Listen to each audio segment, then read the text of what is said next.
bienvenue à l'Assemblée des Saints de Villeneuve-Saint-Georges. Je suis la sœur Laetitia. Nous nous retrouvons pour notre émission Les questions-réponses. Et sans plus tarder, nous allons répondre aux questions qui ont été posées qui concernent le ministère de la femme. Alors là, on revient avec une nouvelle question, rien à voir avec le mariage. Cette fois-ci sur le ministère de la femme. La question ce serait, est-ce qu'une femme, elle peut avoir un ministère, elle peut enseigner dans l'église? Comment ça se passe selon la parole? Voilà, que Dieu soit béni. Je vais d'abord lire un verset qui est dans 1 Timothée chapitre 2 à partir du verset 12. Enfin, je lis que le verset 12, on peut commencer à partir du verset 9. Le verset 12 nous dit « Je ne permets pas à la femme d'enseigner, ni de prendre de l'autorité sur l'homme, mais elle doit demeurer dans le silence. » On voit que la parole de Dieu interdit à la femme d'enseigner, de faire un enseignement comme nous le faisons de manière traditionnelle, et je sais qu'il y a beaucoup qui contestent là-dessus, mais noir sur blanc c'est marqué « Je ne permets pas ». J'entends souvent des gens qui disent que ça c'est Paul, mais le même Paul a dit « C'est lui qui croit, c'est lui qui marche avec le Seigneur, il verra la gloire de Dieu ». Voilà, il y a tant de choses que Paul a dites. Paul, ce n'est pas l'homme. Nous voulons dire que quand l'épître de Timothée a été écrite, c'est la pensée du Seigneur. Jean chapitre 5, verset 39 nous le dit. Mais je vais aller aussi dans le livre des Actes, chapitre 6. Nous allons voir un verset. C'est écrit ceci. On va lire Actes chapitre 6, à partir du premier verset jusqu'au verset 4. Mais je vais lire le verset 3 et 4. C'est écrit. C'est pourquoi, frères, choisissez parmi vous cet homme de qui l'on rende un bon témoignage, qu'il soit plein d'Esprit Saint, de sagesse, et que nous chargerons de cet emploi. Verset 4. Et nous continuerons à nous appliquer à la prière et au ministère de la parole. Donc il s'agit bien du ministère de la parole dans lequel la femme est exclue, dans lequel la femme n'a pas le droit d'exercer. Je vais encore beaucoup plus loin. Je vais lire dans Éphésiens chapitre 4, verset 11, il est écrit, il a donné les uns comme apôtres, les autres comme prophètes, les autres comme évangélistes, les autres comme pasteurs et docteurs. Donc, les 5 ministères qui sont cités dans l'Écriture, ce sont des ministères de la parole. Donc, ça ne concerne que les hommes, physiquement. Alors, n'allez pas dire qu'au temps de la fin, on avait dit que Dieu répandra son esprit. Quand le Saint-Esprit vient, il ne vient pas pour donner la capacité à quelqu'un de devenir ministre. Il vient parce que le Saint-Esprit étant Dieu lui-même, il vient connaissance la parole, il donnera à la femme le don qui lui revient, et il donnera à l'homme le ministère selon la grâce que l'Éternel donne à chacun. Mais une femme dans une assemblée ne peut pas se tenir devant le peuple pour enseigner le peuple. Elle ne peut pas se tenir.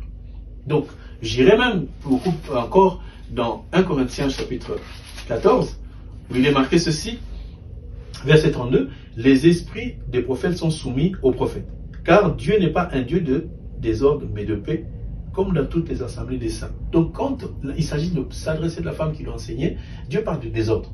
C'est un désordre. Verset 34, « Que les femmes se taisent dans les assemblées, car il ne leur est pas permis d'y parler, mais qu'elles soient soumises, selon aussi que dit la loi. » La loi nous dit que la femme doit être soumise. C'est la loi qui le dit. Donc Dieu, avant de parler dans la grâce, il parle d'abord dans la loi. Il dit que dans la loi, c'est le verset que tout le monde connaît, il dit, Genèse chapitre 3, verset 16, il dit, « J'augmenterai la souffrance de tes grossesses, tu enfanteras avec douleur, et tes désirs se porteront vers ton mari, mais il dominera sur toi. » Donc, le mari doit dominer sur la femme doit être soumise, et la parole de Dieu, c'est une puissance, c'est une autorité que Dieu donne à l'homme pour montrer son autorité, et que la femme soit soumise en écoutant. Donc, nous allons effacer, balayer toutes ces pensées où ces femmes se lèvent, qu'on appelle femmes pasteurs, femmes docteurs, femmes prophétesses. Toutes ces choses ne sont pas bibliques. La femme ne peut pas enseigner et elle ne peut pas prendre de l'autorité, par exemple à la modération. Elle ne peut pas prendre de diverses autorités comme les églises aujourd'hui fonctionnent. Une femme ne peut pas enseigner, elle ne peut pas se tenir dans une assemblée, elle ne peut pas conduire une assemblée. Parce que Dieu a témoigné dans la loi comme dans la grâce que c'est l'homme qui doit enseigner, c'est l'homme qui a le ministère, c'est l'homme qui doit se lever. Et la femme, alors là on parle de ministère, maintenant on va parler de rôle. Je pense que c'est aussi un ministère. Le protocole, il y a beaucoup de femmes qui le font. Est-ce qu'une femme, elle peut le faire ou pas? Non, le protocole aussi est un service d'autorité. Parce que quand vous regardez dans la manière dont les choses se font, l'accueil, quand on voit dans les églises des filles, des femmes qui accueillent. Oui. Ils sont à l'accueil, ils sont au protocole, ils font asseoir des gens. Vous imaginez un homme qui arrive dans l'église, il voit une jeune fille, c'est peut-être sa fille ou sa petite fille, qui l'amène et lui dit, tu t'assois ici. C'est un ordre qu'on lui donne. C'est un endroit, c'est un ordre qu'on lui dit, asseyez-vous ici. Donc, si l'homme ne se plaît pas à cet endroit, il ne peut pas changer d'endroit parce qu'on lui a intimé l'ordre de s'asseoir à cet endroit. Je vais lire un verset qui est dans Luc, chapitre 14, pour encore étayer. Luc 14, quelqu'un a des noces. Ne te mets pas à la première place de peur qu'il n'y ait parmi les invités une personne plus considérable que toi. Verset 9. Et que celui qui vous a invité, la personne qui vous invite, c'est un homme, n'est pas une femme. Donc, celui qui vous a invité, l'un et l'autre ne viennent te dire, cède la place à cette personne-là, tu aurais alors la honte. Donc, il y a un homme, vous avez bien vu que c'est marqué, c'est lui qui t'a invité. Tu me diras, oui, mais comment lui, il m'invite? Ça veut dire que peut-être que c'est Jésus qui invite. C'est ça. Et que cette personne ne fait que office de celui qui veut placer les gens. Alors je reviens dans 1 Timothée. 1 Timothée, nous prenons le chapitre 3, nous lisons le verset 8.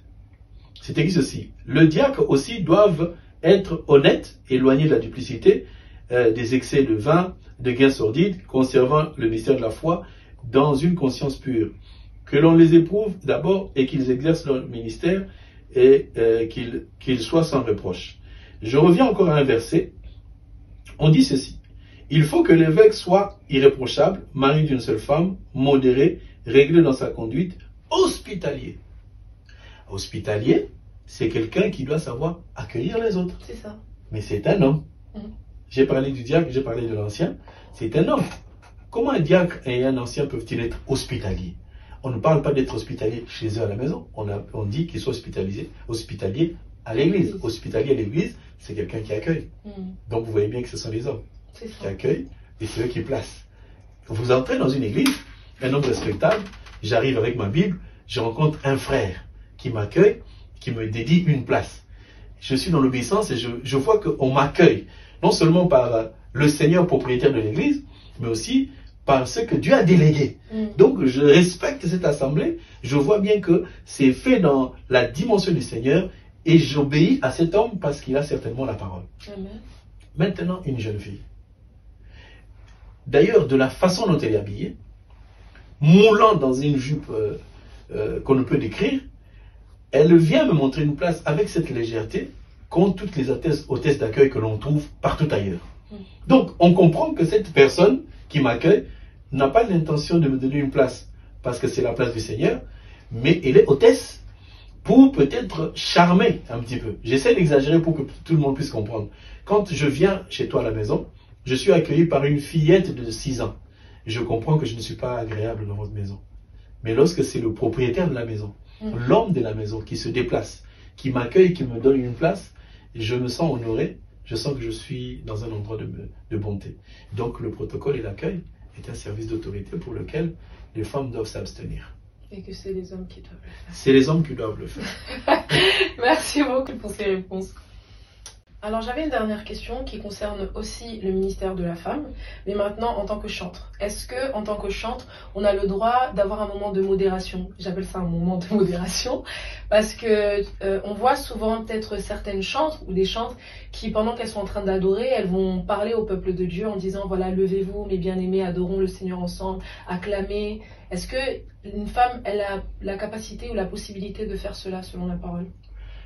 Quand on suit l'esprit de la parole, on suit l'esprit de l'écriture, on comprend que toute femme, toute, on peut, j'allais dire sœur, qui est dans l'assemblée, qui est par exemple dans la chanson, qui est en train de chanter, on lui demande d'avoir une entière soumission.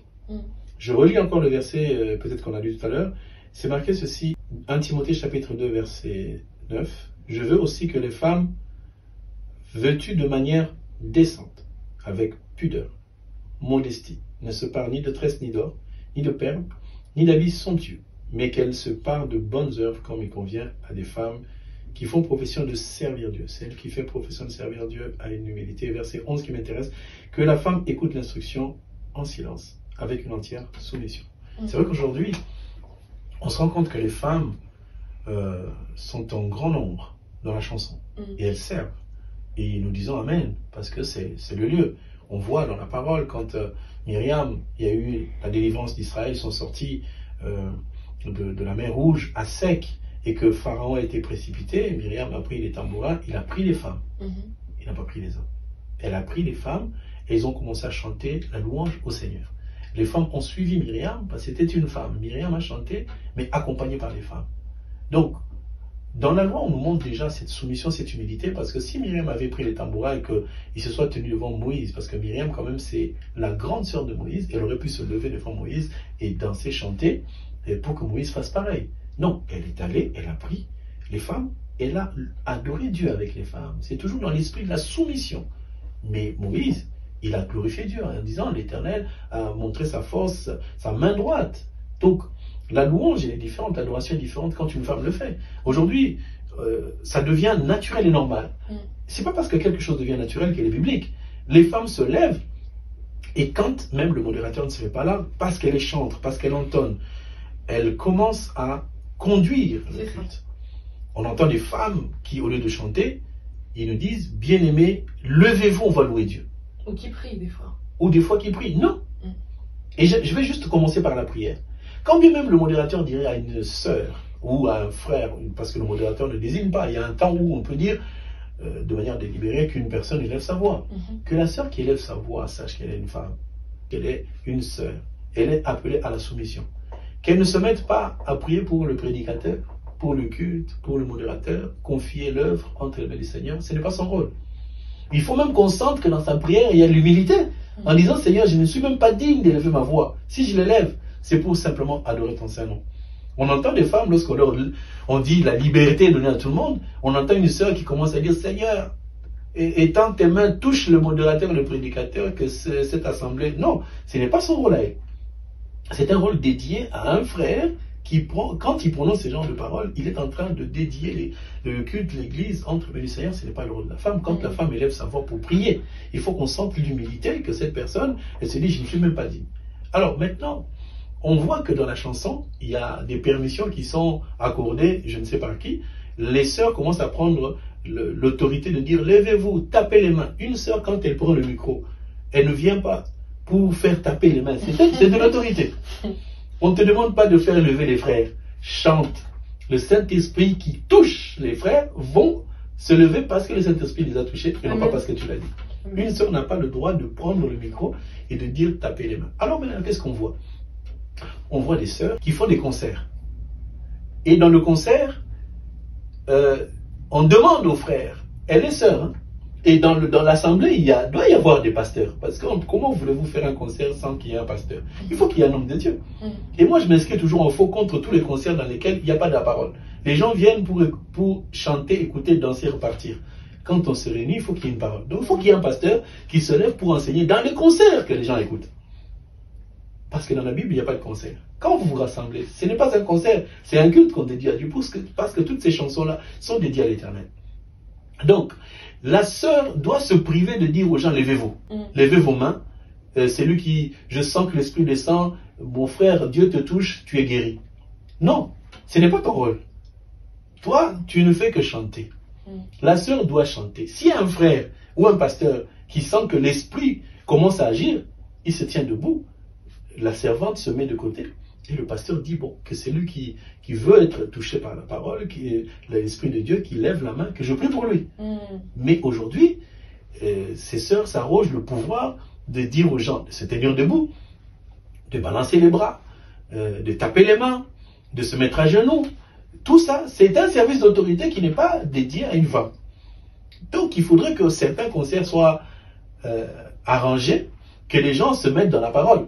Mais qu'on ne copie pas en disant, puisqu'elle est une chantre, qu'elle entonne des chansons, et il faudrait aussi qu'elle puisse pousser les gens à prier. Vous entendez une sœur qui dit priez, priez. Non, non, non, non, non. Ma sœur, tu n'as pas à nous intimer à prier. Parce que pendant qu'elle est en train de parler, il y a des serviteurs de Dieu dans la salle. Et il y en a d'autres aussi qui sont peut-être à la télévision ou sur Internet en train d'écouter ce genre de choses. Donc aujourd'hui, on doit apprendre à la femme de vivre dans l'humilité, de servir Dieu dans l'humilité, de connaître ses limites. Et qu'est-ce qu'on ne voit pas? On voit aussi des femmes qui commencent à imposer les mains.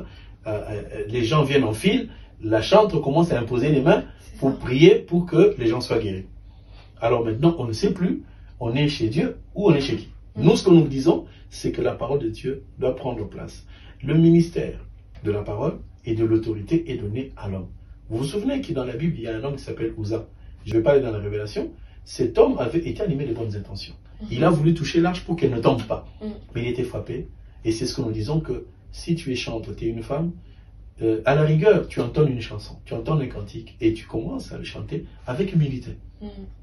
Et avec un foulard aussi, parce que nous constatons que les chantres sont en train de chanter sans foulard. Quand tu chantes, tu es en train de dédier ta chanson à Dieu ou à Satan? Comme c'est à Dieu. Donc c'est comme une prière. Et on dit que 1 Corinthiens chapitre 11, la Bible nous dit qu'une femme doit se voiler. Nous lisons le verset avec précision. 1 Corinthiens chapitre 11, nous sommes au verset 4. Tout homme qui prie ou qui prophétise, la tête couverte, déshonore son chef. Nous voyons maintenant des chantres avec des képis, avec des casquettes, sur l'estrade en train de louer Dieu. Et vous voyez qu'ils sont contre la parole de Dieu. Verset 5. Toute femme au contraire qui prie ou qui prophétise, la tête non voilée, déshonore son chef, c'est comme si elle était rasée. Alors, n'allez pas regarder Beyoncé pour dire qu'elle s'est rasée les cheveux, c'est pas honteux. Dieu n'aime pas physiquement qu'une femme se rase. Et combien de sœurs sont rasées? Donc, Dieu veut que la femme porte le voile et que l'homme ne porte pas de casquette ni de chapeau pour chanter à la gloire du Seigneur. Donc, nous devons respecter ces choses parce qu'elles sont bibliques. Donc, une femme qui chante, une chante de l'Éternel, doit couvrir sa tête. Ah, on avait un verset qui était dans le monde où les gens disaient « Chanter, c'est prier 2 fois ». Si on vous reprend sur ce verset-là, si vous êtes en train de chanter, donc vous êtes en train de prier. Mais comment vous priez la tête qui n'est pas voilée? Mais nous comprenons que certains cantiques, ou du moins l'ensemble des cantiques, c'est une adoration. Quand on adore Dieu, on s'incline devant sa face. On ne vient pas adorer Dieu qui est notre inférieur. Dieu est notre supérieur. Devant la face du Seigneur, la femme doit se voiler et l'homme doit enlever sa casquette et doit marcher selon la grâce de Dieu. L'homme ne doit pas non plus avoir beaucoup de cheveux, il faut qu'il les coupe. On voit certains pasteurs qui sont touffus, qui ont beaucoup de cheveux, et tout cela, c'est écrit. Il ne s'agit pas de dire la révélation. Quand on dit la femme soit voilée, ne cherchez pas la révélation. Il faut qu'elle couvre ses cheveux, parce que ses cheveux, c'est sa gloire, mais il faut qu'il couvre cette gloire. Voilà la pensée du Seigneur. Donc, nos chantres, nous vous aimons, mais nous voudrions que vous puissiez marcher selon l'Écriture. Parce que, aujourd'hui, tout le monde est dans cette vague de dire, ça devient naturel.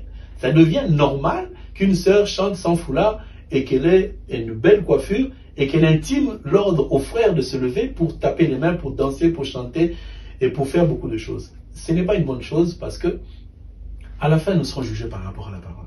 Nous ne serons pas jugés par rapport à la façon dont nous avons marché. Ce n'est que la parole. Nous ne serons jamais jugés parce que nous avons été catholiques, protestants ou musulmans. Nous serons jugés parce que nous avons écouté, entendu la parole. Et c'est la parole qui va nous sanctionner. Ceux qui chantent sans voile, je ne les menacerai jamais. Mais à la fin, l'entrée au ciel est conditionnée par l'obéissance. On dit l'obéissance vaut mieux que les sacrifices. Ils ont fait beaucoup de sacrifices, ils ont fait beaucoup de démarches pour l'œuvre de Dieu. Mais est-ce qu'ils ont été obéissants? C'est l'obéissance, c'est la conformité à la parole. Parce que nous devons devenir la parole. Et c'est ça qui empêche beaucoup de personnes d'entrer au ciel. Voilà un peu ce qu'on peut dire sur le ministère de la femme. Amen, merci beaucoup pour ces réponses. Alors merci à tous d'avoir suivi l'émission, j'espère qu'elle vous a plu et qu'on a pu répondre à votre question. Sans oublier que l'église se trouve au 158 rue de Paris à Villeneuve-Saint-Georges. Nos cultes sont en présentiel le dimanche de 9h30 à 13h30 et sur Zoom vous pouvez nous retrouver le mercredi et le vendredi pour partager une étude biblique avec nous de 18h à 19h30. En tout cas, que Dieu vous bénisse, on se retrouve très prochainement pour les prochaines émissions.